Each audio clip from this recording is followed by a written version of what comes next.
A very good morning, dear students.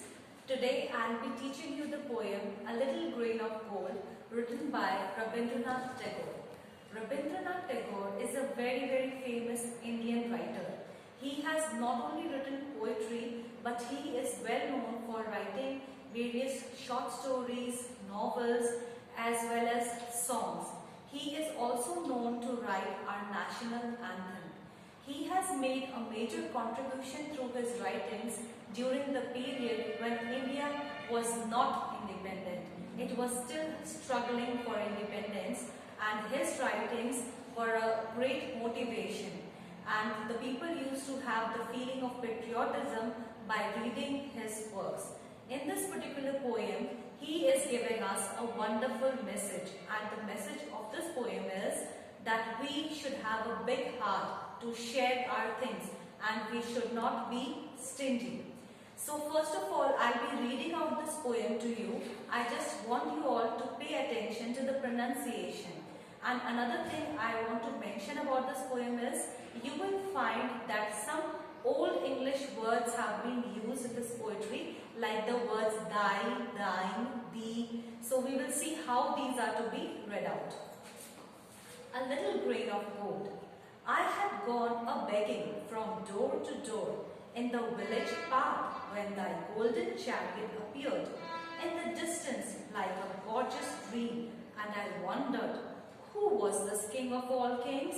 My hopes rose high, and methought my evil days were at an end, and I stood waiting for alms to be given, unasked, and for wealth scattered on all sides in the dust. The chariot stopped where I stood. Thy glance fell on me, and thou camest down with a smile. I felt that the luck of my life had come at last. Then, of a sudden, thou didst hold out thy right hand and say, what hast thou to give to me? Ah, what a kingly jest was it to open thy palm to a beggar to beg. I was confused and stood undecided. And then, from my wallet, I slowly took out the least little grain of corn and gave it to thee. But how great my surprise was when, at the day's end, I emptied my bag on the floor to find a least little grain of gold among the poor heap. I bitterly wept and wished that I had the heart to give thee my all. So this is how you're going to recite this poem, and now let's go to the explanation. So in the first paragraph, we notice that a beggar is begging. He's walking from door to door in a village and is asking people to give him something. Then suddenly, what does he notice? He notices that there is a chariot far off, and this chariot is moving in the direction of the beggar. And what thoughts start coming to the mind of the beggar? The beggar starts imagining that whoever is present on the chariot must be a very rich person, and when he comes near the beggar, he is definitely going to offer something to the beggar, and the beggar might solve all his problems, all his poverty might get vanished by whatever he receives from this person who is present in the chariot. Now, what do you understand by chariot? Chariot is a horse-drawn vehicle. Like earlier days, the kings used to travel in the chariot. The normal people used to use bullock carts for their conveyance when the industrialization had not developed, when cars or bicycles or bikes were not present. So that moment of time, bullock carts or chariots were used as a means of transportation. So this is what happens in the first paragraph. Moving ahead to the second paragraph. What happens? The chariot stood where I stood. So the chariot comes and stops the place where the beggar was standing. And what happens? A person comes down from the chariot and he is having a very pleasant smile on his face.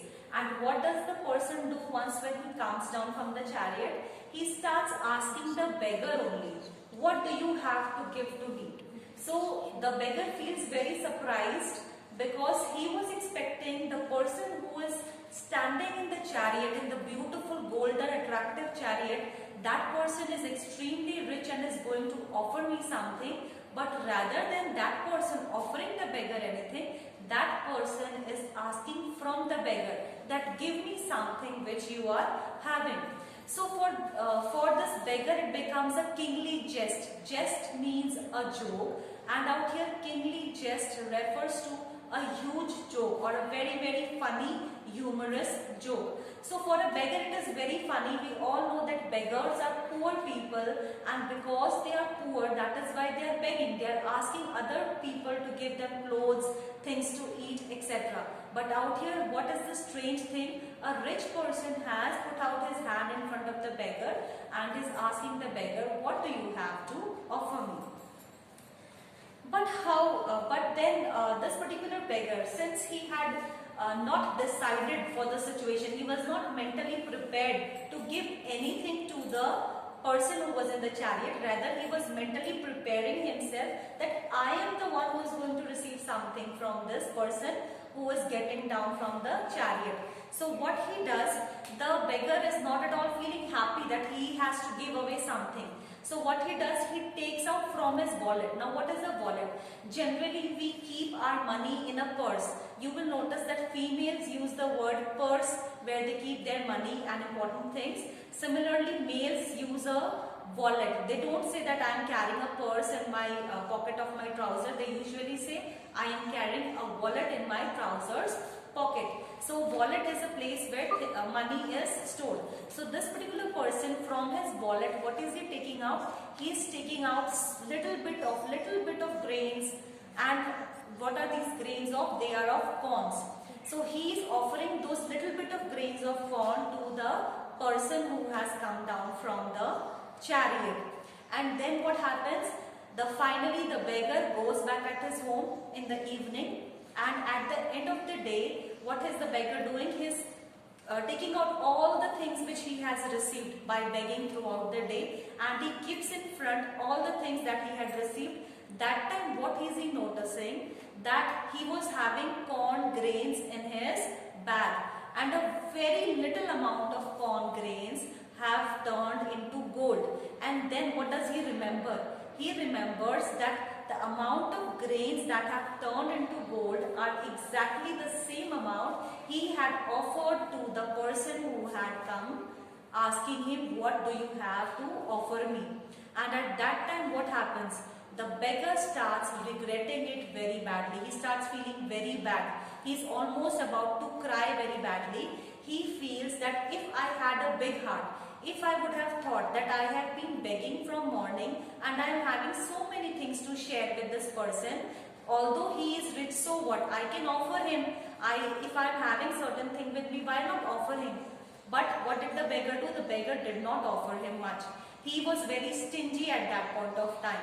So at the end of the day, he regrets, if I had a big heart, if I was helpful to the person, if I was ready to share things with him, then I would have become more rich, because more of my things would have turned into gold. So by giving the example of a beggar and a person from the chariot who is very rich, what Rabindranath Tagore is trying to tell us, he is trying to tell us, no matter how little or more we are having, but we should have a big heart so that we can share our things with others. When we learn to share things with others, we get good results in return. Just like the little bit whatever the beggar had shared had turned into gold, had he given something more, then more things would have turned into gold. So whatever good we do by sharing, that returns to us multiple times. I hope I have been able to clarify the poem to you. If you have any doubts, feel free to ask me during your online classes. God bless you all, my dear children.